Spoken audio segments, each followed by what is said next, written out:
It began with mud and water. The first cities rose from the riverbanks of Mesopotamia.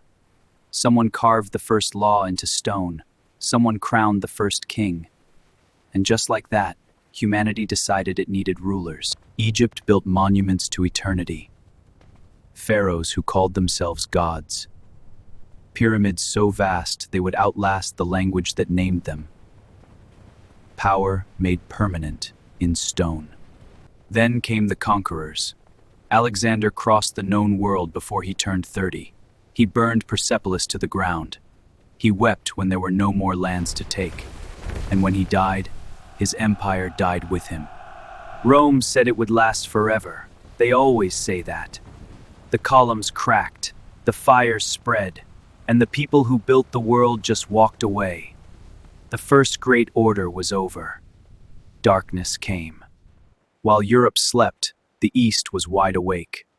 Baghdad became the center of the world. Scholars translated every text they could find. Mathematics, astronomy, medicine. Knowledge was the new currency of power. Then came the horsemen. The Mongols swept across the world like a brush fire. Genghis Khan built the largest empire in human history. Not with laws or libraries, with speed and terror and an ocean of blood. Europe woke up hungry. They built ships and sailed to the edge of the map. They called it discovery, but every shore they touched already had a name. The age of exploration was really the age of taking. The British drew lines across continents they had never walked. They called it civilization. They called it order. The sun never set on their empire. But every sun goes down. And those lines they drew became the borders that would bleed for centuries. Then the world tore itself apart. The First War killed 10 million. Machine guns and mustard gas and mud.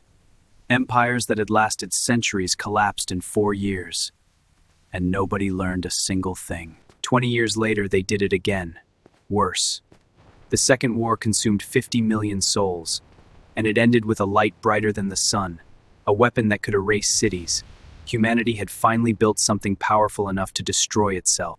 Two superpowers pointed enough weapons at each other to end all life on Earth. They called it mutually assured destruction. Peace through the promise of annihilation. The Cold War was the world holding a loaded gun to its own head. Then the wall came down. The Soviet Union collapsed overnight. 1 billion people woke up in a different world. And America stood alone, the sole superpower, the undisputed champion of history. Or so they believed. America built a world in its own image. Free trade, open markets, democracy at the barrel of a gun if necessary. For one shining decade, it seemed like history itself had ended. One system, one winner, forever. Then the towers fell. On a clear September morning, the myth of invincibility shattered. America went to war. Not against a nation, against an idea. And you cannot bomb an idea into surrender. The money was a lie. In 2008, the global financial system nearly collapsed. Banks that were too big to fail had gambled with the future. Millions lost everything. And the people who caused it walked away richer than before. While America fought wars and bailed out banks, something was growing in the East. China lifted 800 million people out of poverty. It built cities in months, factories in weeks.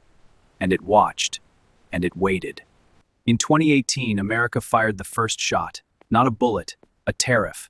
$34 billion overnight. China struck back dollar for dollar.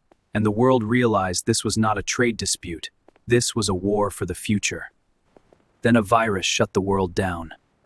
Empty streets, sealed borders. Nations turned inward. Supply chains shattered.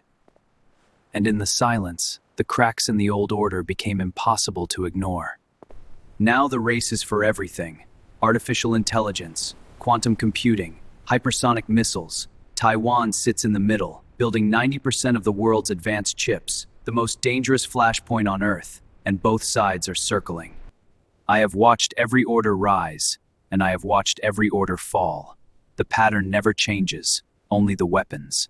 The question is not whether this order will break, it is what comes after, and whether anyone will be left to build it.